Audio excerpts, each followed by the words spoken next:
This episode brought to you by Appy Couple, the most stylish way to share your wedding. You choose your design, then tell your story. Add and edit photos of your life together from the beginning. Choose your tribe, your maids, and men. Lay out all the events and details to organize everyone easily. When, where, childcare, weather, and how to get there.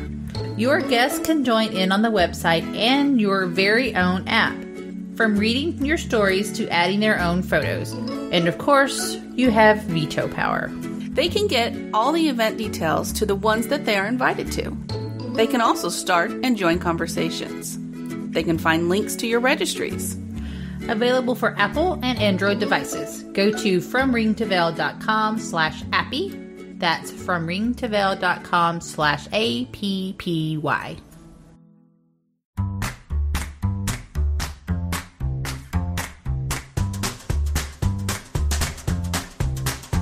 I'm Shannon. And I'm Kim. And you are listening to From Ring to Veil, a wedding planning podcast, where we share tips and information to help you plan the wedding of your dreams. Without all the stress. Bridesmaid Etiquette, episode number 94. Today we are talking Bridesmaids Etiquette. We have talked about wedding etiquette. We have talked about guest wedding etiquette. Now we're talking about the bridesmaids. And it's not just the bridesmaids. It's the bride to the bridesmaids as well. Right. So these are some questions that bridesmaids have about being a bridesmaid. If I was her bridesmaid, do I have to ask her to be mine? The answer is no. Right? I mean, like, you wouldn't expect that, right? No. I have never been a bridesmaid, and I don't think I was at... Oh, yeah, I was a bridesmaid at my sister's wedding. Yeah. That's right. But it was very unconventional, so I don't think of that as a regular I was 6 months pregnant at my best friend's wedding. Okay. And then my next friend that got married, she didn't get married till she was almost 38 years old. And she had 5 sisters. So there you go. Yeah. You didn't have a chance. I didn't have a chance for that one at all. So, it just... If it happens, it happens. If it doesn't, it doesn't. If you want them to be your bridesmaids, yes, ask. If not, don't. I mean, it's especially if you're having a limited number. Yeah. I mean, if you have 15 of them, include everybody that you've ever been in their wedding, So, the answer is you don't have no. to invite your whole sorority but to be bridesmaids. But you can if you want to. All right, next question. How many bridesmaids should I have? Well, that just totally depends on... the size of the wedding. Yeah. And? Money. Money, yeah. Really, that's all it... I mean, if you have a limited budget, you can't have 7 to 10 bridesmaids or more because you have to pay for their flowers. For one, yeah. Mm. Yeah, and you're supposed to supply other things for them, too. Right.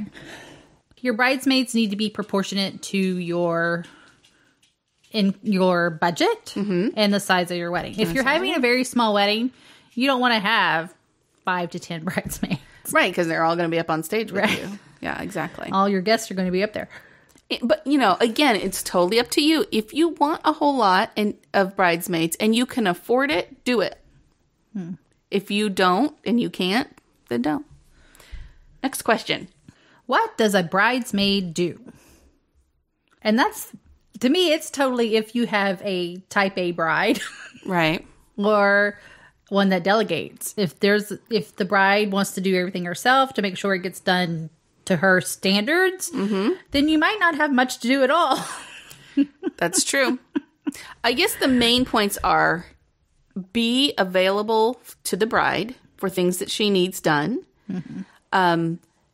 You are there to support her and help her get ready that day of. If she needs you to run and get something, do something. You're there to help her pee. Yeah. Yeah. What else does a bridesmaids do? They plan the showers. I yes. mean, most of the time that's your maid of honor, but your maid of honor will probably need help. Showers, bachelorette parties, things like that you need to help. She might ask you to help address if they're not getting their envelopes addressed for their invitations. You might get to do that. You might put favors together the night before their wedding. Welcome bags if you do that. Yeah. It's really, you're just there to support the bride and help her in any way you can. If you're across the country, it's hard for you to label envelopes. Right. But there's something else you might be able to do for her. And also it says here that you were there to socialize with guests and make sure the party keeps flowing. Like if it's a stall on the dance floor, the bridesmaids need to get out there and whoop it up. Yeah, supposed to help. You know, I think a lot of bridesmaids don't know this because at weddings that I've been to, they kind of keep to themselves sometimes. And they don't, and of course it depends on who you are. I don't expect you, Shannon, to be, you know, socializing and stuff, you know, and that's something that you need to think about when you're picking your bridesmaids. Yes, they need to be your soul sisters or your, you know, somebody that you feel squad. Connected to. But if they're all socially inept, yeah, every last one of them, it might not be such a fun reception. So just kind of think of that. Here's another question. What should I do if I can't afford to be a bridesmaid? I mean, I think what you should do is tell the bride, listen, I can't afford this right now. I want to be, I would love to be, I just can't afford this. Right. And if the bride says, I'll pay for it, I really want you to do it, then, you know, that's up to you guys. And maybe pay what you can. Work with her. Help her out.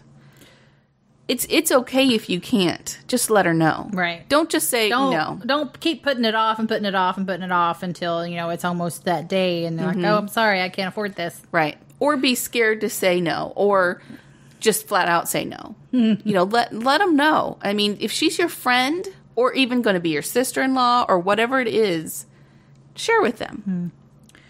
Do bridesmaids get a +1? That is totally up to the bride and groom, depending on how many guests that they're going to have at their wedding. Right. But if the bride says, if she says yes to one of them, she has to say yes to all of them. You can't have one just because they're married and they're not. Right. You have to give them all +1s. Right. And they're most likely, if they have a head table, they're not going to sit with you. So they'll be at a table with the other people. With the other +1s of the bridesmaids. Right. Well, I mean, that's also kind of up to the bride too, right? I mean, if she wants at her head table just her and her bridesmaids or her wedding party. Yeah. But then that's kind of it's done. It's done. But that's a little bit selfish, That's why I don't like head tables. I can tell you that right now. I like sweetheart tables are great.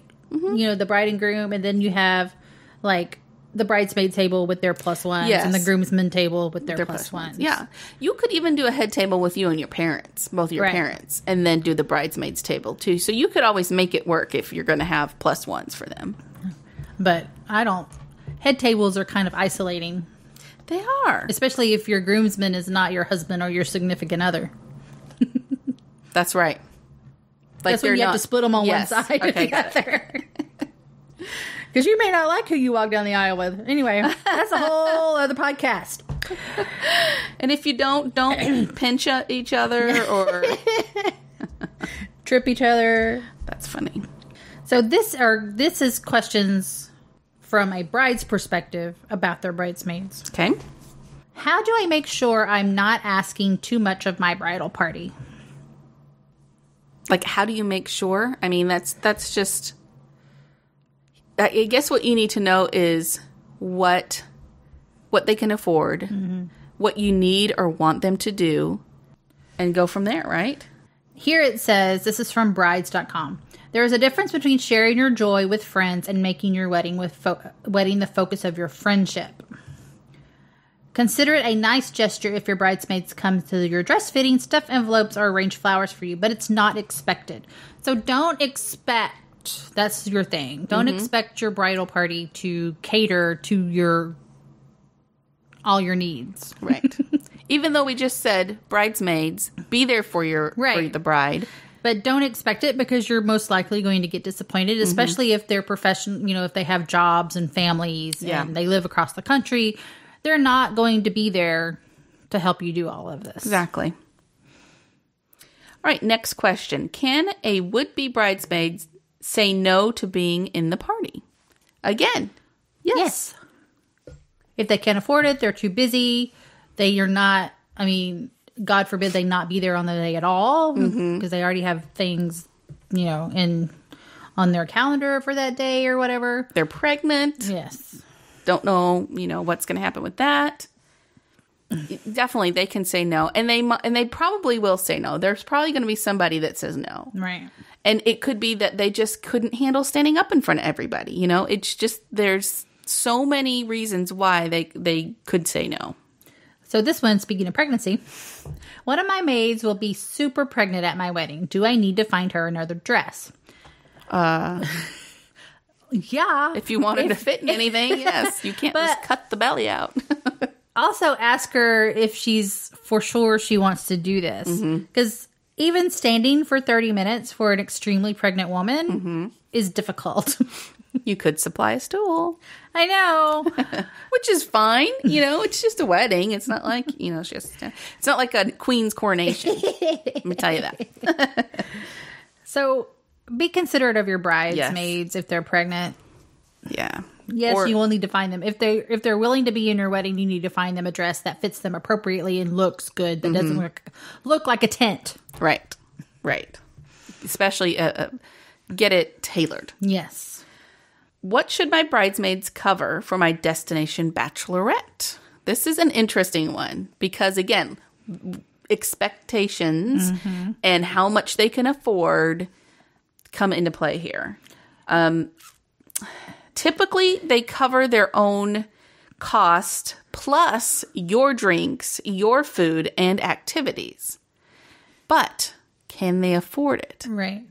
And it says the bride should pay for her own airfare and hotel. Yeah. If you're expecting them to go somewhere and pay for their own way, you have to pay your own way as well. Yes. Unless you have very wealthy friends. Yeah. Then don't worry about it. But still, you should pay your own way. Yeah. How much is too much for a bridesmaid's dress?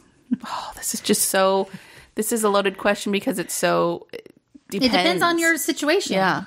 On your bridesmaid situation. That's why I like here's your color range. Go pick your own out. Right. But I mean, you have to tell them, yes, please let it be nice. Let it be this length or whatever. You can specify that, but it's okay for them to go pick out their own. Right. And that's another thing to consider when you're asking somebody to be your bridesmaid. Can they afford something that you're wanting? If you're wanting them to buy $500 dresses each, can they afford that? I can't. I don't have a $500 dress in my wardrobe. So, that's again, part of it, the pre-planning of who you're going to ask. Right. Should I expect my maids to give me a gift? Again, expectations. Yeah. Lower expectations. Like she just said, lower those expectations. It is traditional for your bridesmaids to give you a gift. It's not expected. It's a gift. Right. Gift. Just like gifts aren't expected at your wedding. Yep. Or Christmas or your birthday. Just kidding. It's a gift. It's a gift. And that's something we need to teach our kids. Right. I'll get off that off. That's a whole other subject matter of another podcast. We're not getting into that. Do my bridesmaids have to do their hair and makeup the way I want them to? No. Nope. They are individuals. They're humans. They're people. They have feelings. They have wants. They know what looks good on them. They know what doesn't look good on them. Don't ask them to change the color of their hair. Oh, gosh, no. Don't ask them to cut it. Or grow it out. Let them be who they are. And if you're having your hair and makeup professionally done, that hairstylist will do their hair according to what looks good on them. Because you want them to look their best and feel their best so they'll have a good time and project their best selves. If you dictate everything on them, they're not going to have that confidence of standing up there and looking. Right. They're going to have fake smiles. Yep. They're going to, be all stiff. And so the pictures are going to not be as good as they could be. So let them be their individual selves. They have tattoos. Don't tell them to cover them up. Just things like that. So let them be individuals. That kind of goes with the dress, too. Let them pick out what looks best on them. And let them do their hair and makeup, looks best on them. Even if they don't go the professional route, they probably have a routine or someone that they can go to. All right, so this is information for those bridesmaids on how to be good bridesmaids. Not the movie Bridesmaids. Not the movie Bridesmaids. Don't poop in the sink. Which we gotta watch that show again. Yeah. Rules for the Maid of Honor. Host at least one major event and pick up the tab. That's not meaning you only pick up the tab. It's meaning you and the bridesmaids. Right. Host this party, throw it, invite the people for the bride. Mm-hmm. And hopefully you're not all paying for everybody to go to Vegas or anything like that. Right. Put the bride's needs first. Right. Again, you are there to support the bride in her wedding. You need to think of it as royalty. Okay. The queen is there. Does she dress herself? No. Nope. Does she comb her own hair? No. She doesn't even probably take her own baths. Well, now she probably does. Yeah, but back then, they did not. Think of it as medieval royalty. Yeah, there you go. Okay. They have ladies in waiting. Those ladies in waiting take care of all of their needs. Bring them food. That's what you are at that day. She is the queen. You are the ladies in waiting. That's the best way to look at it. Yeah, it really is. It's very similar. And of course, she isn't there just going to stand there and wait for you to do everything, right. Hopefully. Hopefully. Those are bridezillas. Yeah.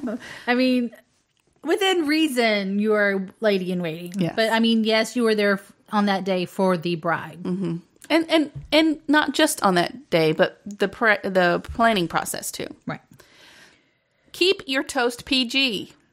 We've all seen The Wedding Singer and Bridesmaids. There are too many people. There's sometimes kids. There's older people, parents. Yeah. Kiss it. Keep it short and sweet. That's good. Keep it short and sweet. Don't have a soliloquy about your childhood all the way through that day. Yeah. It would be fun to hear a little story. Yeah, a little anecdotes, but don't go from the beginning of your relationship all the way to... Mm-hmm. And keep it PG. Don't commit unless you're 100% sure. We've already been over this. Mm-hmm. You can't afford it. You are unable to do it. Don't commit unless you can. And of course, be present. Help with everything. And get the party started. Yeah. Keep it lively. Have fun. Have fun with your sister... Not wives, but your sisters. Your squad. Your sister friends, yeah. Your squad. Your squad. Well, sometimes though, it's people you don't know. Yeah. Maybe the new sister-in-law or the new cousin or something like that have all been included. Try to include everybody in this bridesmaid squad and make everybody feel comfortable and have fun, like I said. Have fun. Dance, sing, whatever. Have a fun time. All right. Just for fun, we thought we'd give you a few little crazy things that brides have asked bridesmaids to do. We all have heard about the cut my hair and go blonde or go black or whatever it is. Here's a few more things. I was told to lose 5 pounds. Don't ever tell anyone to lose weight. That's just wrong. I know I need to lose weight. You don't got to tell me. I know. Yeah. I will do my best to maintain and not gain, but don't tell me to lose. Mm-hmm. That's really a personal affront, and people really, really, even relationships are ruined over something like that. Right. The bride made me flirt with the groomsmen. That is... That's crazy. I understand being personable and having fun, but flirting Let me read the detail underneath this. Says, one of the deals the bride made with me was that if I flirted with the groomsmen and made sure that they had fun, I could pick out any bridesmaid dress I wanted. So I did it. I had to flirt with them before the wedding and hook them up with my single friends. Oh, my goodness. I felt like a bridesmaid pimp. Exactly. That's exactly what she was. And that's unreasonable. I can understand keeping them happy, not... Yeah, but yeah. You know what I mean? Yeah, like being nice, personable, being... Every word I say is wrong. Just, be happy, be personable, don't be rude or mean or anything. Right. You don't need to flirt with them. No, that's an unacceptable request, I would say. I had to buy 2 bridesmaid dresses. Nope. No. The bride bought 3 dresses to wear for the wedding. Which, that happens. I can understand 2. Well. But 3? That's just overkill. I'm not talking about your clothes that you leave out on. Mm-hmm. Oh, okay. I'm talking about maybe a dress for the wedding and then a dress for the reception, and then you can leave with whatever you have on after that. Right. 3 is a little obsessive. Well, hey, it's your day. If you want 3 dresses, you can have 3 dresses. You can get the one you married in, you can have your party dress, and you can have your leaving dress. Yeah. There you go. This one said, she told me as her maid of honor that I had to do what she wanted. Yeah. And that meant buying 2 dresses. I spent $500 on 2 dresses that I will never wear again. Oh. And if you can't, then this is when you say, you know what? I can't commit to doing this. So maybe you need to pick somebody else. Right. My job was to keep the groom sober. Now, no bridesmaid can do that. No groomsman can do that. That is on the groom himself. The groom himself. And he should be sensible enough to stay sober. Responsible enough, yeah. Right. You drink responsibly, people. Come on. I had to convince the bride to walk down the aisle. Now, we all have that friend that has trouble walking into a room full of people. I don't think this is terrible. Well, I mean, this one says the bride had reservations. She says, I don't want to do this. But her mom came into the bathroom and said that if she didn't go through with it, she'd have to pay her back for the whole wedding, which must have cost like $70,000. Good grief. The mom and the bride made me in charge of pep talking the bride down the aisle. I had to practically drag her to the ceremony down the aisle. That's just wrong. You should have just taken her away. Yeah. Because if she did not want to get married, then there was something wrong there. Yeah.